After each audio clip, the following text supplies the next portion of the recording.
باللہ من الشیطان الرجیم بسم اللہ الرحمن الرحیم وَلَا شِئْنَا لَنَذْهَبَنَّ بِالَّذِي أَوْحَيْنَا إِلَيْكَ ثُمَّ لَا تَجِدُ لَكَ بِهِ عَلَيْنَا وَكِيلًا إِلَّا رَحْمَةً مِّن رَّبِّكَ إِنَّ فَضْلَهُ كَانَ عَلَيْكَ كَبِيرًا۔ اور اے نبی اگر ہم چاہیں تو جو چیز ہم نے آپ کی جانب وحی کی ہے یعنی یہ قرآن حکیم، اسے ہم آپ سے سلب کر لیں، لے جائیں،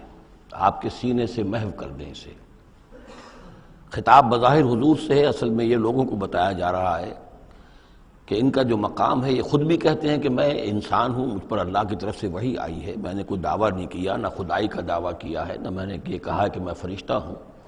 یہ اللہ کی دین ہے، اللہ کی عطا ہے جو وحی انہیں عطا ہوئی ہے۔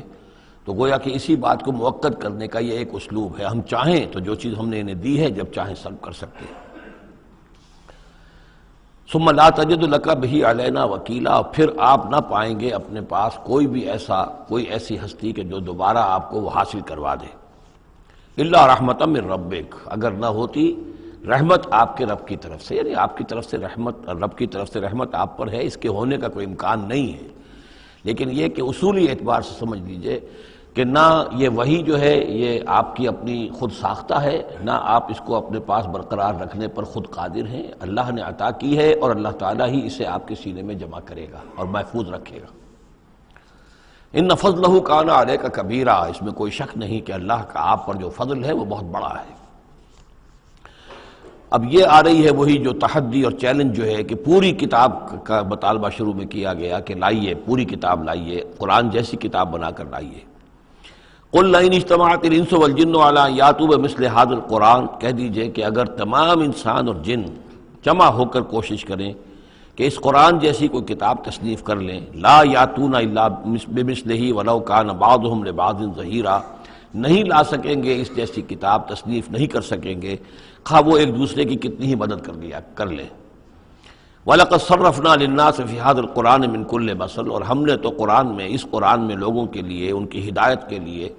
ان کی سبق آموزی کے لیے ہر مثال بیان کر دی ہے۔ فَأَبَى أَكْثَرُ النَّاسِ إِلَّا كُفُورًا، لیکن اکثر لوگ جو ہیں وہ انکاری ہی ہیں اور وہ اڑے ہوئے ہیں کفران نعمت پر۔ وَقَالُوا لَن نُؤْمِنَ لَكَ، اب یہ آ گئی تفصیل، وہ جو معجزے مانگتے تھے، وہ کہتے ہیں ہم ہرگز نہیں مانیں گے آپ کو، آپ کی تصدیق نہیں کریں گے، حتیٰ تفجر لنا من الارض ینبوعا، یہاں تک کہ آپ اسی سرزمین مکہ میں ہمارے دیکھتے دیکھتے ایک چشمہ نکال دیں۔ او تکون لک جنۃ من نخیل، یا آپ کے لیے یہاں ایک باغ بن جائے، پیدا ہو جائے جو کھجوروں کا باغ ہو، وعنب، اور اس میں انگوروں کی بھی بیلیں ہوں، فتفجر الانہار خلالها تفجیرا، اور اس باغ کے اندر جو ہے آپ نہریں بھی جاری کر کے دکھا دیں۔ او تسقط السماء کما زعمت علینا کسفا، یا یہ کہ پھر جیسے آپ کا خیال ہے کہ قیامت کی جو خبریں دے رہی ہیں کہ قیامت کے وقت جو ہے وہ آسمان جو ہے اس طرح ہو جائے گا اور پہاڑ جو ہے اس طرح ہو جائیں گے، تو آپ کا خیال ہے تو پھر قرآن کا آسمان کا کوئی ٹکڑا ہم پر گرا کر دکھا دیے، تسقط السماء کما زعمت علینا کسفا، کہ یہ آسمان جو ہے ٹکڑے ٹکڑے ہو کر ہم پر گر جائے۔ او تاتیہ باللہ والملائکۃ قبیلا، یا پھر یہ کہ آپ اللہ کو اور فرشتوں کو لے آئیے ہمارے سامنے، وہ ہم رو در رو ان کو دیکھ لیں۔ او یکون لک بیت من زخرف، یا پھر آپ کے لیے ایک محل، ایک سنہری محل جو ہے تعمیر ہو جائے۔ او ترقی فی السماء، یا پھر آسمان میں چڑھ کر دکھائیں۔ ولن نؤمن لرقیک حتی تنزل کتابا نقرأہ، اور ہم نہیں مانیں گے آپ کے چڑھنے کو بھی جب تک کہ آپ لے کر نہ اترے ایک کتاب جسے خود ہم پڑھیں کہ ہاں اس کتاب میں یہ لکھا ہوا ہے۔ ان تمام مطالبات کے جواب میں کیا فرمایا؟ قل، کہہ دیجئے سبحان ربی، میرا رب پاک ہے، هل كنت الا بشرا رسولا، میں اس کے سوا اور کیا ہوں کہ ایک بشر ہوں، رسول، میں انسان ہوں، صرف یہ کہ مجھ پر وحی آئی ہے اور وہ وحی میں تمہیں پہنچانے پر مامور ہوں۔ بنیادی فرق یہ ہے، باقی ہے کہ سیرت و کردار کا جو فرق عظیم ہے وہ تم بھی جانتے ہو، میں تمہارے درمیان ایک عمر گزار چکا ہوں، لیکن نوعیت جو ہے وہ تو یہ ہے کہ میں بھی ایک انسان ہوں، میں بھی اسی طرح پیدا ہوا ہوں جیسا تم پیدا ہوئے ہو، میرے والدین تھے، میں بھی کھانا کھاتا ہوں، میں بھی بازاروں میں چلتا پھرتا رہا ہوں، میں کاروبار کرتا رہا ہوں، میں نے بزنس کیا ہے ہر سطح کا، یہ سب تمہیں معلوم ہے۔ هل كنت الا بشرا رسولا، میں کیا ہوں سوائے اس کے کہ ایک بشر ہوں اور رسول۔ وما منع الناس ان يؤمنوا اذ جاءهم الهدى، اور نہیں روکا ہے لوگوں کو ایمان لانے سے جبکہ ان کے پاس ہدایت آ گئی، الا ان قالوا ابعث اللہ بشر رسولا، مگر اس بات نے کہ انہوں نے کہا کہ کیا اللہ نے کسی بشر کو رسول بنا کر بھیجا ہے؟ رسول تو پھر کوئی فرشتہ آتا۔ اب اس کی جو دلیل یہاں دی گئی ہے وہ بہت اہم ہے۔ قل لو کان فی الارض ملائکۃ یمشون مطمئنین، کہہ دیجئے اگر زمین میں فرشتے آباد ہوتے اور چل رہے ہوتے یہاں پر اطمینان کے ساتھ، لنزلنا علیہم من السماء ملکا رسولا، تو پھر ہم آسمان سے ان پر کسی فرشتے ہی کو رسول بنا کر بھیجتے۔ یعنی رسول کا کام یہ ہدایت دینا، بات سمجھانا، پھر اپنی زندگی میں نمونہ پیش کرنا۔ انسانوں کے لیے فرشتہ کیسے نمونہ ہو جائے گا؟ انسانوں کے لیے تو انسان نمونہ ہوگا، فرشتوں کے لیے فرشتہ نمونہ ہوگا۔ فرشتہ جو ہے آ بھی جائے یہاں پر تو کہیں گے صاحب اس کو تو نہ کھانے پینے کی ضرورت ہے، نہ اس کا جورو جاتا ہے، اس کو تو کوئی ضروریات ہی نہیں ہے، یہ ٹھیک ٹھیک آدمی ہے اور ٹھیک ٹھیک اس کا کردار ہے، تو ٹھیک ہے ہم کیسے کریں؟ ہمارے تو جوری جاتا ہے، ہمارا رشتہ ہے، ہمارے بچے ہیں، ہمیں پیٹ لگا ہوا ہے، ہمیں یہ ہے، ہمیں وہ ہے۔ تو انسانوں کے اوپر حجت قائم کرنے کے لیے تو ظاہر بات ہے کہ انسانی رسول بھیجے جا سکتے ہیں۔ ہاں فرشتے آباد ہوتے تو فرشتے کو بھیج دیتے۔ قل لو کان فی الارض ملائکۃ یمشون مطمئنین لنزلنا علیہم من السماء ملکا رسولا قل کفی باللہ شہیدا بینی و بینکم، اے نبی کہہ دیجئے اب اللہ کافی ہے میرے اور تمہارے درمیان گواہ۔ بہت رد و قضا ہو چکی ہے، اب تو جو فیصلہ ہے وہ اللہ کرے گا اور وہ گواہ کافی ہے۔ انہ کان بعبادہ خبیرا بصیرا، اور وہ اپنے بندوں کو دیکھ رہا ہے، باخبر ہے، میرے حال سے بھی واقف ہے اور تمہاری جو کیفیت ہے اس کو بھی جانتا ہے۔ وَمَن يَهْدِ اللَّهُ فَهُوَ الْمُهْتَدِ، اور جسے اللہ ہی ہدایت دیتا ہے وہی ہدایت یافتہ ہوتا ہے۔ وَمَن يُضْلِلْ فَلَن تَجِدَ لَهُ أَوْلِيَاءَ مِن دُونِهِ، اور جس کی کہ ضلالت پر اس کی طرف سے فیصلہ ہو چکا ہو تو پھر اس کے لیے تم نہیں پاؤ گے کوئی بھی ولی اس کے سوا۔ وَنَحْشُرُهُمْ يَوْمَ الْقِيَامَةِ عَلَىٰ وُجُوهِهِمْ عُمْيًا وَبُكْمًا وَصُمًّا، اور ہم انہیں جمع کریں گے قیامت کے دن میدان حشر میں تو وہ منہ کے بل اوندھے چلیں گے، اندھے ہوں گے، گونگے ہوں گے، بہرے ہوں گے۔ مَأْوَاهُمْ جَهَنَّمُ، اور ان کا ٹھکانہ ہوگی آگ جہنم، کلما خبت، جیسے جیسے وہ بجھنے لگے گی زدناہم سعیرا، ہم اسے اور بھڑکا دیا کریں گے۔ یعنی یہ کہ اگر کہیں اس کی آگ میں کوئی کمی شدت میں، اس کی حرارت میں، تمازت میں آئے گی ہم اس میں پھر اضافہ کر دیں گے۔ ذالک جزاؤہم بانہم کفروا، ان کے لیے جزا ہے اس لیے کہ انہوں نے کفر کیا بے آیاتنا، ہماری آیات کا۔ وقالوا اذا كنا عظاما ورفاتا، اور انہوں نے کہا کہ کیا جب ہو جائیں گے ہڈیاں اور وہ بھی چورا چورا، انا لمبعوثون خلقا جدیدا، تو کیا ہم دوبارہ اٹھا لیے جائیں گے ایک نئی تخلیق کی صورت میں۔ اولم یروا، کیا انہوں نے دیکھا نہیں، ان اللہ الذی خلق السماوات والارض قادر، کہ وہ اللہ کے جس نے آسمان بنائے اور زمین بنائی وہ اس پر قادر نہیں ہے، ان یخلق مثلہم، کہ ان جیسی مخلوق کو پیدا کر دے۔ تمہیں ایک دفعہ پیدا کیا تھا، تمہاری طرح کا آدمی دوبارہ پیدا کرنے اس کے لیے مشکل کیوں ہو گیا؟ وَجَعَلَ لَهُمْ أَجَلًا لَا رَيْبَ فِيهِ، اور ان کے لیے وہ معین کر دے ایک وقت معین جس میں کوئی شک نہیں، کسی طرح کا ریب اور شک نہیں۔ فَأَبَى الظَّالِمُونَ إِلَّا كُفُورًا، تو یہ ظالم جو ہیں یہ تو انکاری ہیں اور سوائے کفران نعمت کے اور ان آیات الہیہ کے کفر کے کوئی اور روش اختیار کرنے کو تیار نہیں ہے۔ قل لو انتم تملکون خزائن رحمت ربی، اے نبی ان سے کہہ دیجئے اگر تمہارے ہاتھ میں اختیار ہوتا میرے رب کے کی رحمت کے خزانوں کا، اذا لامسکتم خشیۃ الانفاق، تو تم ان خزانوں کے دروازے بند کر دیتے، انہیں روک کر رکھتے کہ کہیں خرچ نہ ہو جائیں، تمہارے اندر تو اس قدر بخل ہے۔ وکان الانسان قتورا، انسان ہے بہت ہی دل کا تنگ۔ وَلَقَدْ آتَيْنَا، آپ دیکھیے اس سورہ مبارکہ کا پہلا رکوع جو تھا اس میں بھی بنی اسرائیل کی تاریخ، لیکن حضرت موسیٰ علیہ السلام کا وہاں سے ذکر شروع کیا کہ ہم نے انہیں کتاب دی، وَآتَيْنَا مُوسَى الْكِتَابَ وَجَعَلْنَاهُ هُدًى لِبَنِي اسرائیل۔ اور یہ واقعہ کب ہوا ہے کہ جبکہ مصر سے وہ نکل کر آ چکے تھے صحرائے سینا میں، گویا کہ پوری داستان جو مصر کی تھی اس کا وہاں پر تذکرہ نہیں ہے، لیکن اس سورہ مبارکہ کے آخری رکوع میں پھر حضرت موسیٰ کا ذکر آ رہا ہے۔ یہ گویا کہ خاص اسلوب ہے اس قرآن مجید کی صورتوں کا، خاص طور پر جو صورتیں کہ ایک ہی وقت میں خطبے کی شکل میں نازل ہوں، ان کی ایک تو یہ کہ ابتدائی اور آخری آیات جو ہیں ان کی ایک خصوصی اہمیت اور فضیلت ہوتی ہے، اور دوسرا یہ کہ ان کے اندر خاص ربط ہوتا ہے۔ تو بنی اسرائیل کی تاریخ کے بعد کے ادوار وہاں آئے ہیں، لیکن جو مصر کے اندر ان کے ساتھ ہوا ہے اس کا ذکر اب یہاں ہو رہا ہے۔ وَلَقَدْ آتَيْنَا مُوسَىٰ 9 آیات بینات، اور ہم نے موسیٰ کو 9 نشانیاں دی تھیں روشن۔ 2 نشانیاں تو وہ تھیں کہ جو وہ اولین مرحلے پر اللہ تعالیٰ نے ان کو دی تھیں، یعنی یہ کہ ایک عصا جو کہ وہ سانپ بن جاتا تھا یا اژدہا بن جاتا تھا، اور دوسرے ان کا وہ ہاتھ کہ جو چمکنے لگتا تھا۔ اس کے بعد 7 نشانیاں ان کو جو اور دکھائی گئیں مختلف اوقات میں، ان پر جو عذاب آئے اور حضرت موسیٰ کے دعا کرنے سے پھر وہ وقت پر ٹل جاتے رہے، تو ان میں سے سنین، نقص من الثمرات، طوفان، جراد یعنی ٹڈی دل، قمل چچڑیاں، زفادے یعنی مینڈک، اور خون کی بارش، یہ تمام جو ہے یہ سورہ اعراف کے اندر تفصیل گزر چکی ہے۔ لقد آتینا موسیٰ 9 آیات بینات فاسأل بنی اسرائیل اذ جاءہم، تو ذرا پوچھ لو ان بنی اسرائیل سے کہ جب موسیٰ ان کے پاس آئے،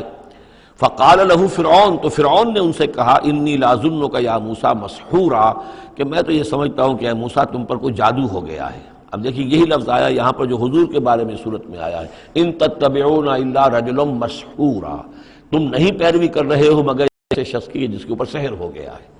یہی بات کہی گئی تھی حضرت موسیٰ علیہ السلام سے۔ فرعون نے کہا انی لاظنک یا فرعون مسحورا، اے فرعون میں تو یہ سمجھتا ہوں کہ تم پر جادو ہو گیا ہے۔ قال لقد علمت ما انزل هؤلاء الا رب السماوات والارض، اب ظاہر بات ہے کہ یہ حضرت موسیٰ علیہ السلام ہے، ویسے بھی جلالی مزاج تھا ان کا، پھر یہ فرعون جس سے یہ مکالمہ ہو رہا ہے ان کے چھوٹے بھائی کے مانند بھی تھا، تو اس سے اسی انداز میں بات کر رہے ہیں، اس میں تنتنا وہی ہے۔ لقد علمت، تجھے خوب معلوم ہے، ما انزل هؤلاء، نہیں اتارا ہے نشانیوں کو، الا رب السماوات والارض، مگر اسی نے کہ جو آسمانوں اور زمین کا مالک ہے، بصائر، سجھانے کے لیے، دکھانے کے لیے، تمہاری آنکھیں کھولنے کے لیے۔ وَإِنِّي لَأَظُنُّكَ يَا فِرْعَوْنُ مَصْبُورًا، اور اے فرعون تو تو سمجھتا ہے کہ مجھ پر جادو ہو گیا ہے، اب میں یہ سمجھتا ہوں کہ تو تباہی اور ہلاکت کے کنارے تک پہنچ چکا ہے، اب تیری بربادی اور تیری ہلاکت یقینی ہے۔ فَأَرَادَ أَن يَسْتَفِزَّهُم مِّنَ الْأَرْضِ، تو فرعون نے ارادہ کیا کہ انہیں اکھاڑ پھینکے زمین سے، یعنی جو بھی اس نے شکل اختیار کی تھی کہ لڑکوں کو قتل کرو اور لڑکیوں کو زندہ رکھ لو، ظاہر بات ہے قوم کے استحصال کا اور اس کو ختم کرنے کا اس سے اور زیادہ عمدہ ذریعہ کیا ہو سکتا ہے۔ فَأَغْرَقْنَاهُ وَمَن مَّعَهُ جَمِيعًا، تو غرق کر دیا ہم نے اس کو اور اس کے جتنے بھی لوگ اس کے ساتھ تھے ان سب کو۔ وَقُلْنَا مِن بَعْدِهِ لِبَنِي إِسْرَائِيلَ اسْكُنُوا الْأَرْضَ، اور پھر ہم نے کہہ دیا بنی اسرائیل سے اس کے بعد کہ اب زمین میں تم آباد ہو جاؤ۔ فَإِذَا جَاءَ وَعْدُ الْآخِرَةِ جِئْنَا بِكُمْ لَفِيفًا، جب پھر اگلا وعدے کا وقت آئے گا، پچھلے وعدے کا وقت آئے گا تو ہم لے آئیں گے تمہیں سب کو سمیٹ کر۔ یہ وعد الآخرت سے مراد اکثر و بیشتر تو لیا گیا آخرت کا وعدہ، جب قیامت آئے گی، یعنی تم زمین میں رہو، قیامت آئے گی، تم سب کو ہم جھاڑو پھیر کر جمع کریں گے، سب کے سب جمع ہوں گے، ایک میدان حشر میں آئیں گے، سب کے سب جمع ہو جائیں گے، جیسے کہ کہیں جو ہے وہ باغ میں جو ہے جھاڑو دی جاتی ہے اور سب کو جمع کر لیا جاتا ہے، تنکوں وغیرہ کو، جئنا بکم لفیفا، تم سب کو لپیٹ کر لے آئیں گے۔ لیکن میرا گمان یہ ہے کہ اس کے اندر اشارہ ہے اس بات کی طرف کہ جو ڈائسپورا کا پیریڈ جو چل رہا تھا بنی اسرائیل کی تاریخ کا، جو شروع ہوئے حضور کی بعثت کے وقت جو ہے 500 برس ہو چکے تھے، اور جب یہ صورت نازل ہو رہی ہے تو گویا کہ 550 برس ہو چکے تھے ان کے ڈائسپورا کو، اس لیے کہ 40 برس کی عمر میں تو حضور پر وحی شروع ہوئی ہے اور کم سے کم 10-12 سال اور بیت چکے ہیں۔ 550 برس سے وہ نکال دیے گئے تھے سرزمین فلسطین سے، اور وہ منتشر ہو گئے تھے پوری زمین میں، کوئی کہیں کوئی کہیں کوئی کہیں، لیکن اشارہ کیا جا رہا ہے کہ جب آخرت کا وقت قریب آئے گا تو تم سب کو سمیٹ کر لے آئیں گے، جیسے کہ آج ان کو جھاڑو پھیر کر پوری دنیا میں یہودیوں کو فلسطین میں جمع کیا جا رہا ہے، اس لیے کہ ان کا جو آخری جو انجام ہے، جس سزا کے یہ مستحق ہو چکے تھے حضرت مسیح علیہ السلام کو رد کر کے، اور جس سزا کی مزید توثیق ہو گئی جبکہ انہوں نے حضور پر بھی ایمان لانے سے انکار کر دیا، تو اب یہ کنڈیمڈ پرزنرز کے مانند ہے کہ اب ان کی سزا تو ہو چکی ہے لیکن اس کی ایگزیکیوشن ابھی باقی ہے۔ وہ ایگزیکیوشن جو ہے عنقریب وہ وقت آنے والا ہے کہ جب ان کی ایگزیکیوشن ہوگی، اور ظاہر بات ہے پوری دنیا میں پھیلے ہوئوں کے لیے وہ ایگزیکیوشن جو ہے اس کے بجائے بہتر شکل یہ کہ ان کو سمیٹ کر لے آیا جائے۔ تو در حقیقت یہ گریٹر اسرائیل کا قیام جو بھی ہو رہا ہے، اسرائیل تو قائم ہو گیا ہے اور عین ممکن ہے کہ گریٹر اسرائیل بھی قائم ہو جائے جیسا کہ ان کا نقشہ ہے، لیکن یہ کہ وہ ان کا گریٹر گریو یارڈ بنے گا، پھر بالآخر حضرت مسیح ہی زمین پر دوبارہ نازل کیے جائیں گے اور انہی کے ذریعے سے اس قوم کی ہلاکت ہوگی آخری۔ تو جب وہ وقت آئے گا قیامت کے وعدے کا تو پھر ہم تمہیں لے آئیں گے سمیٹ کر، پوری دنیا میں سے جھاڑو پھیر کر تمہیں سب کو ایک جگہ جمع کر لیں گے۔ واللہ عالم۔ اب اس کے بعد پھر اس سورہ مبارکہ کی آخری آیات میں قرآن مجید کا تذکرہ جو ہے بڑے شاندار الفاظ میں ہے، وَبِالْحَقِّ أَنزَلْنَاهُ وَبِالْحَقِّ نَزَلَ۔ اس کو تو جب تک اس طرح زور دے کر نہ پڑھا جائے تو اس کا جو اصل جو ہے اس کا اثر وہ ظاہر نہیں ہوتا۔ اس قرآن کو ہم نے حق کے ساتھ نازل کیا ہے اور یہ حق کے ساتھ نازل ہوا ہے۔ یہ بالکل ایسے ہی ہے جیسے کہ سورۃ طارق میں ہے وَمَا هُوَ بِالْحَزْلِ إِنَّهُ لَقَوْلٌ فَصْلٌ وَمَا هُوَ بِالْحَزْلِ۔ یہ قرآن اب قول فیصل بن کر نازل ہوا ہے، جیسے کہ حضور نے فرمایا، حضرت عمر رضی اللہ تعالیٰ عنہ راوی ہیں کہ ان اللہ یرفع بہذا الکتاب اقواما ویضع بہ آخرین، اب اللہ تعالیٰ اسی کتاب کی بدولت قوموں کو اٹھائے گا، مسلمانوں کو اٹھایا، عروج پر پہنچایا، اور اب ہم مسلمانوں نے اسے ترک کر دیا تو ہمیں زمین پر گرا دیا ہے۔ خار از محجوری قرآن شدی، شکوہ سنجے گردش دوران شدی، اے چو شبنم برزمی افتندئی در بغل داری کتاب زندگی، وبالحق انزلناہ وبالحق نزل وما ارسلناک الا مبشرا ونذیرا، اور اے نبی ہم نے نہیں بھیجا ہے آپ کو مگر بشارت دینے والا اور نذیر بنا کر، خبردار کرنے والا۔ وقرآنا فرقناہ، اور یہ قرآن جو ہے اس نے ہم نے ٹکڑے ٹکڑے کر کے بھیجا ہے، تھوڑا تھوڑا کر کے بھیجا ہے، ایک دم پورا نہیں اتار دیا ہے۔ لتقرأوا علی الناس علی مکث، تاکہ آپ یہ پڑھیں لوگوں پر، لوگوں کو سنائیں پڑھ کر ٹھہر ٹھہر کر، حالات کے مطابق، جن حالات سے کہ آپ کی دعوت اور تحریک گزر رہی ہو اسی کی مناسبت سے آیات نازل ہوں۔ سابقہ رسولوں کے حالات میں سے بھی جو واقعات کے اس دور کے ساتھ مناسبت رکھنے والے ہیں انہی کا تذکرہ کیا جائے۔ وَنَزَّلْنَاهُ تَنزِيلًا، اور ہم نے اس کو اتارا ہے تھوڑا تھوڑا کر کے۔ قُلْ آمِنُوا بِهِ أَوْ لَا تُؤْمِنُوا، اے نبی کہہ دیجئے تم اس پر ایمان لاؤ خواہ نہ لاؤ۔ ان الذین اوتوا العلم من قبلہ، یقیناً وہ لوگ جنہیں اس سے پہلے علم دیا گیا تھا، اذا یتلی علیہم، جب یہ قرآن ان کو پڑھ کر سنایا جاتا ہے، یخرون للاذقان سجدا، تو وہ اپنی ایڑیوں کے، اپنی ٹھوڑیوں کے بل سجدے میں گر پڑتے ہیں، ویقولون، اور کہتے ہیں سبحان ربنا، یہ یقیناً ہوں گے جب قرآن یہ کہہ رہا ہے تو یہود کے علماء میں سے اس وقت، جب تک کہ براہ راست جو کنفرنٹیشن نہیں ہوئی تھی، حضور ابھی مدینے نہیں آئے تھے، دور دور سے خبریں آ رہی تھیں، تو بعض لوگ ہوں گے کہ جو دل کے اندر ان کے یہ نیکی کے جذبات جو ہیں وقتی طور پر اٹھے ابھرے، اور انہوں نے قرآن مجید کو پہچان کر پھر یہ کہ وہ سجدے میں گرے اللہ کے سامنے۔ وَيَقُولُونَ سُبْحَانَ رَبِّنَا إِن كَانَ وَعْدُ رَبِّنَا لَمَفْعُولًا، اور وہ کہتے ہیں پاک ہے ہمارا رب، اور یقیناً ہمارے رب کا تو پورا ہو کر رہنا ہی تھا، اللہ کا تو وعدہ تھا، اللہ نے کہا تھا کہ ایک آخری نبی میں بھیجوں گا، اللہ نے کہا تھا اس کے منہ میں اپنا کلام ڈالوں گا۔ یہ کتاب استثناء جو ہے ڈیٹرانومی، اس کا باب جو ہے 18، اس کی 18 اور 19ویں آیات کے اندر ہے کہ میں ان کے بھائیوں میں سے اے موسیٰ تیرے مانند ایک نبی اٹھاؤں گا، ان کے بھائیوں میں سے، بنی اسرائیل کے بھائی بنی اسماعیل، ان میں سے تیرے مانند ایک نبی اٹھاؤں گا اور اس کے منہ میں اپنا کلام ڈالوں گا، اور وہ لوگوں سے وہی کچھ کہے گا کہ جو میں اسے بتاؤں گا۔ اب اس کی مصداق آ گیا، ان کان وعد ربنا لمفعولا، یقیناً ہمارے رب کا وعدہ تو پورا ہونا ہی تھا۔ وَيَخِرُّونَ لِلْأَذْقَانِ يَبْكُونَ، اور وہ گر پڑتے ہیں اپنی ٹھوڑیوں کے بل روتے ہوئے، وَيَزِيدُهُمْ خُشُوعًا، اور ان کے اندر خشوع اور خضوع کے اندر اضافہ ہو جاتا ہے۔ آیت سجدہ ہے، سجدہ کر لیجئے۔ یہ عظیم خزانے ہیں معرفت خداوندی کے اور توحید ربانی کے۔ اسی طرح کی 2 آیات آئیں گی سورہ کہف کے آخر میں۔ قُلِ ادعوا اللَّهَ أَوِ ادعوا الرَّحْمَٰنَ، کہو کہ چاہے اللہ کہہ کر پکار لو اور چاہے رحمان کہہ کر پکار لو۔ ایما تدعو، جس سے تم پکارو، فلہ الاسماء الحسنی، یہ جان لو کہ تمام اچھے نام اسی کے ہیں، ہر خیر، ہر خوبی، ہر بلائی، ہر حسن، ہر کمال، ہر جمال، جو بھی تم تصور کر سکتے ہو، any good, any beauty, any perfection, جس چیز کا تصور کرو وہ اللہ کی ذات میں بتمام و کمال موجود ہے۔ فللہ الاسماء الحسنی، قل ادعوا اللہ أو ادعوا الرحمن ایما تدعوا فلہ الاسماء الحسنی ولا تجہر بصلاتک ولا تخافت بہا، اور جب اس سے تم سرگوشی کیا کرو، مناجات کیا کرو نماز پہ، تو نہ تو اپنی آواز بہت پست رکھو اور نہ ہی اس کو بہت زیادہ بلند کرو، وابتغ بین ذلک سبیلا، بلکہ اس کے بین ایک روش اختیار کرو۔ آخری آیت جو ہے یہ یوں سمجھیے کہ اپنے مضمون کی مناسبت کے اعتبار سے تو واقعتاً یہ ہے کہ یہ سورہ اخلاص کے تقریباً ہم وزن آیت ہے۔ 5 انداز سے اس میں اللہ تعالیٰ کی توحید اور عظمت کا بیان ہے ایک آیت میں۔ قل الحمدللہ، کہیے کل حمد، کل شکر اللہ کے لیے، الذی لم یتخذ ولدا، دوسری بات جس نے کہ کسی کو اپنی اولاد نہیں بنایا، نہ بیٹا نہ بیٹی، لم یلد ولم یولد، سورہ اخلاص۔ ولم یکن لہ شریک فی الملک، نمبر 3 اس کا کوئی ساجی نہیں ہے بادشاہی میں، تنہا مالک ہے، مالک الملک، کوئی اختیار کسی کے پاس نہیں ہے۔ چوتھی بات، لم یکن لہ ولی من الذل، اس کا کوئی ولی کمزوری کی وجہ سے نہیں ہے۔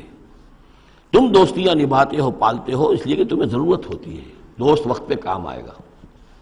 تم اس کی کبھی کوئی ناجائز بات بھی ماننے پہ مجبور ہو جاتے ہو، دوست ہے اس کی بات کیسے ٹال دوں، اس لیے کہ دل میں یہ ہوتا ہے کہ کبھی مجھے بھی اس سے کوئی بات منوانی پڑے گی، ضرورت ہو سکتا ہے۔ اللہ کو کوئی احتیاج نہیں، تمہاری دوستیوں کے ساتھ تمہاری احتیاجیں، تمہاری کمزوریاں بھی وابستہ ہیں، اللہ کی دوستی ہے لیکن اس کی کسی کمزوری کی بنیاد پر نہیں۔ یہ تصور ذہن سے نکال دو. لہذا اللہ پر کوئی دھونس نہیں جما سکتا، اللہ سے کوئی بات کوئی جبرن جو ہے اپنی طاقت کے بل پر بلوا نہیں سکتا. اور سب سے بڑی پھر پانچویں بات وَكَبِّرْهُ تَكْبِيرًا، اس کی تکبیر کرو جیسے کہ تکبیر کا حق ہے. اور تکبیر کرو کہ میں نے ترجمہ کیا ہے، تکبیر کہنا صرف نہیں ہو جاتی، اللہ اکبر کہنا جو ہے یہ تو صرف ایک پہلا درجہ ہے. ہم نے کہا اللہ بڑا ہے، اللہ کو بڑا کرو جیسا کہ بڑا ہونا چاہیے.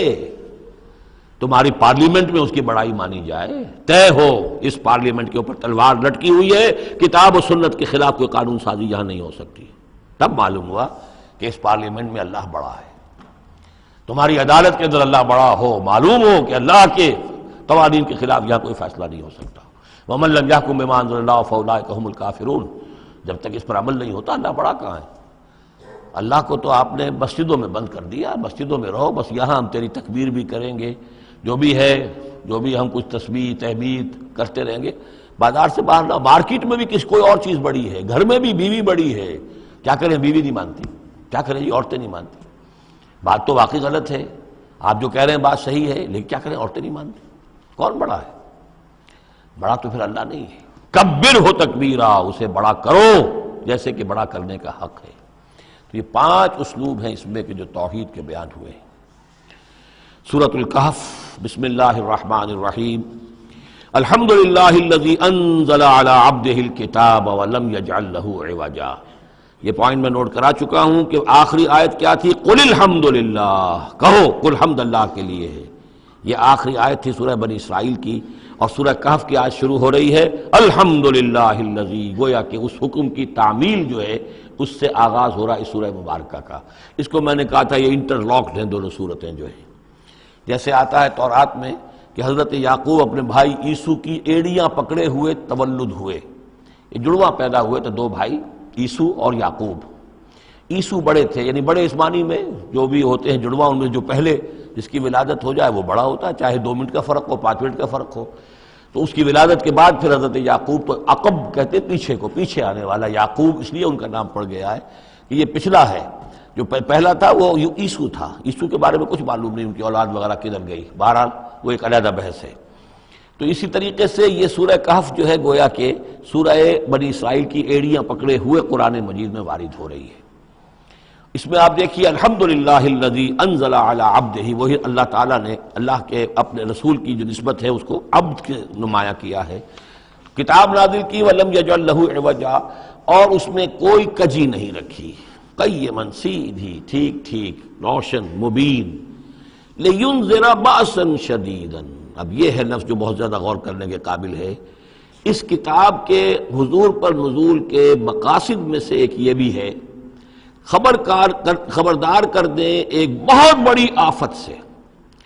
ویسے باسن جب واحد آتا ہے تو عام طور پر اس کے معنی جنگ ہوتے ہیں، جب جمع میں آتا ہے تو سختی، مصیبت، بھوک، فاقہ، یہ سارے بأسا.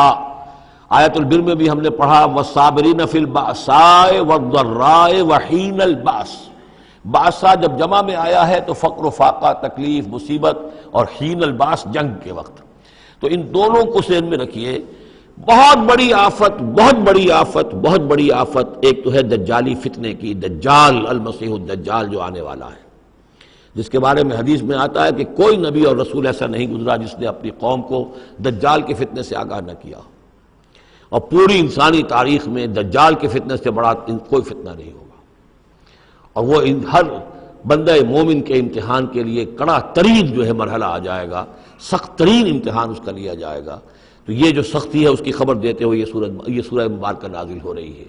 اور خاص طور پر اسے باسن اگر جنگ کے معنی میں لیں تو الملحمۃ العظمیٰ، کتاب الملاحم، جو کہ آپ دیکھیں گے احادیث کی کتابوں میں پورا باب ہے کتاب الملاحم، اور اس کا تعلق بھی دجال کے ساتھ ہے کیونکہ پھر دجال ہی کو قتل کریں گے حضرت مسیح علیہ السلام نازل ہو کر. تو یہ سارا مسئلہ جو ہے اس کی خبر دینے کے لیے قیما لینذر بأسا شدیدا من لدنہ. گویا کہ یہ جو احادیث کی کتابوں میں آپ کو حدیث کے ابواب ملتے ہیں چاہے وہ کتاب الفتن ہو اور چاہے وہ کتاب جو ہے آثار قیامہ ہے، اس طرح کے جتنے بھی ہیں، اور کتاب الملاحم ہے، یہ گویا کہ اس کی شرح ہے لِيُنذِرَ بَأْسًا شَدِيدًا مِّن لَّدُنْهُ، اور یہ ہوگا بھی خاص اللہ کی طرف سے، یہ آزمائش بھی، یہ دجال کا فتنہ بھی، یہ بہت بڑی جنگ بھی، جس کو آرمگڈون کہتے ہیں، کرسچین جو ٹریڈیشن ہے اس میں اس کے لیے لفظ ہے آرمگڈون، ایک بہت بڑی جنگ ہوگی۔ ڈکشنری میں بھی آپ دیکھیں گے کہ خیر اور شر کی قوتوں کے درمیان اس دنیا کے خاتمے سے پہلے ایک بہت بڑی جنگ ہونی ہے، جس کا نام یہ آرمگڈون ہے۔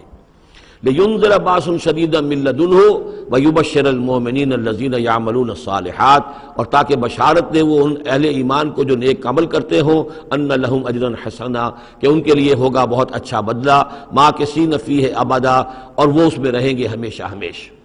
یہ جو دجالی فتنہ ہے اس کے ساتھ ایک خاص مناسبت ہے سورہ مبارکہ کی۔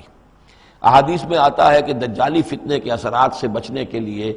اس سورہ مبارکہ سے ذہنی اور قلبی رشتہ مفید ہے، اس کی تلاوت کرتے رہنا، خاص طور پر جمعے کے روز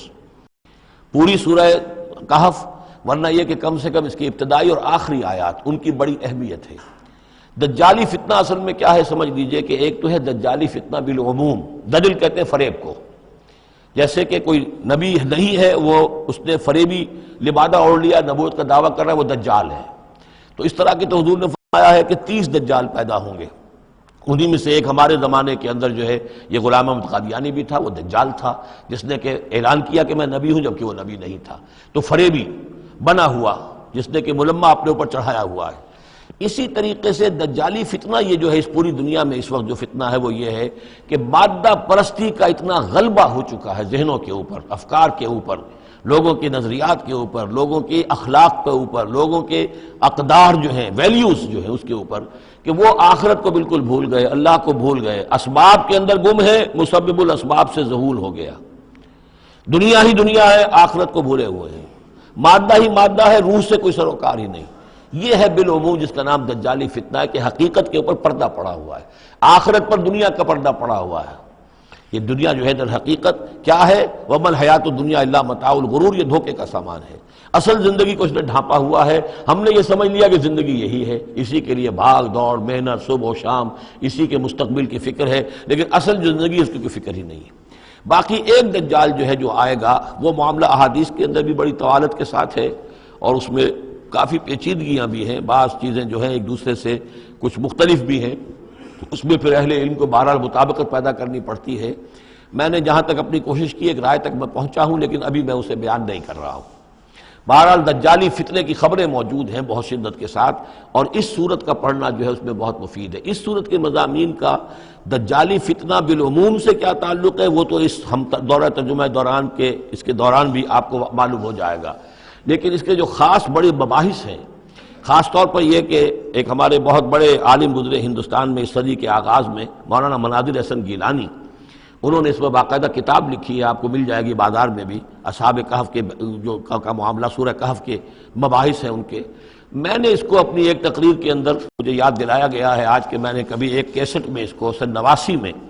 کسی خطاب جمعہ میں سورہ کہف کے مضامین کا خلاصہ بیان کیا تھا، جس کا عنوان ہے دنیا کی حقیقت۔ یہ خطاب جو ہے اور یہ کیسٹ یہاں موجود ہے، جو حضرات لینا چاہیں وہ اس کو دیکھیں، تاکہ یہ کہ ظاہر بات ہے تفاصیل زیادہ جو ہیں وہ میرے لیے ممکن نہیں ہے کہ اس دورہ ترجمہ کے دوران بیان کر سکوں۔ وَيُنذِرَ الَّذِينَ قَالُوا اتَّخَذَ اللَّهُ وَلَدًا، اور خبردار کر دے ان لوگوں کو جنہوں نے کہا کہ اللہ نے بیٹا بنایا۔ یہ ساری دجالیت جو ہے اس کی جڑ کیا ہے؟ مسیحیت، جو موجودہ مسیحیت ہے، جو حقیقت میں مسیحیت نہیں ہے، پولزم ہے، جس کی بنیاد تثلیث پر ہے کہ اللہ کا بیٹا بنا دیا حضرت مسیح علیہ السلام کو، اور انہیں کفارہ بنا دیا تمام جو بھی مان لے ان کو ان کے گناہوں کا، پیش کی معافی ہے ان کے گناہوں کی جو حضرت مسیح پر ایمان لے آئے، اور نمبر 3 شریعت ساقط کر دی، اور نمبر 4 سارا اختیار جو ہے وہ پوپ کے ہاتھ میں دے دیا گیا کہ تم جو چاہو جس چیز کو چاہو حلال کرو، جس چیز کو چاہو حرام کر دو۔ ان چیزوں نے مل کر نفس مذہب کو اس قدر قابل نفرت شے بنا دیا کہ یورپ کے اندر مذہب کے خلاف شدید نفرت پیدا ہو گئی۔ چنانچہ اس کے بعد جب مسلمانوں کے زیر اثر وہاں پر علم پھیلا ہے، ہسپانیہ کی یونیورسٹیوں سے علوم اور فنون جو ہیں یہ فرانس اور اٹلی اور جرمنی کے نوجوان آتے تھے، اور وہاں آ کر وہ قرطبہ اور غرناطہ اور طلیطلہ کی یونیورسٹیوں سے پڑھ کر جاتے تھے، تو ان کے زیر اثر جو ایک ریفرمیشن شروع ہوئی، اصلاح مذہب اور ایک رینائسنس تحریک احیاء العلوم، وہ جو اصل تو تحریک تھی اس بات کی کہ انسان علم کی طرف دوبارہ رجوع کرے، لیکن یہ کہ وہ علم جب آگے بڑھا ہے تو وہاں پہ عیسائیت کے خلاف جو رد عمل تھا اس کی وجہ سے اس میں مذہب کی دشمنی جو ہے اس تحریک کے اندر خود بخود شامل ہو گئی۔ تو مذہب سے بیزاری، روحانیت کا انکار، آخرت سے بالکل بے پرواہی اور اس کا بھی انکار، اور خدا ہے یا نہیں ہے اس سے کوئی سروکار نہیں، یہ جو اس تہذیب کے اصل میں اثرات بنے ہیں سارے، یہ اسی غلطیوں کا یہ اثرات ہیں، نتائج ہیں کہ جو عیسائی مذہب کے اندر جو یہ تحریفات کر کے جو غلطیاں کی گئی ہیں، اس کو یہاں کہا گیا ہے کہ ان لوگوں نے کہ جنہوں نے یہ عقیدہ ایجاد کیا، ما لہم بہ من علم، ان کے پاس اس کے لیے کوئی علمی سند نہیں ہے، ولا لآبائہم، نہ ان کے آباء و اجداد کے پاس کوئی سند تھی، کبرت کلمۃ تخرج من افواہہم، بہت بڑی بات ہے جو ان کے منہ سے نکل رہی ہے، بہت بڑی گستاخی ہے جو یہ اللہ تعالیٰ کی شان میں کر رہے ہیں، ان یقولون الا کذبا، یہ نہیں کہہ رہے مگر جھوٹ، سراسر سیدھا سفید جھوٹ بول رہے ہیں، فلعلک باخع نفسک علی آثارہم، تو اے نبی شاید کہ آپ اپنے آپ کو ہلاک کر لیں گے ان کے جو اثرات پڑنے والے ہیں،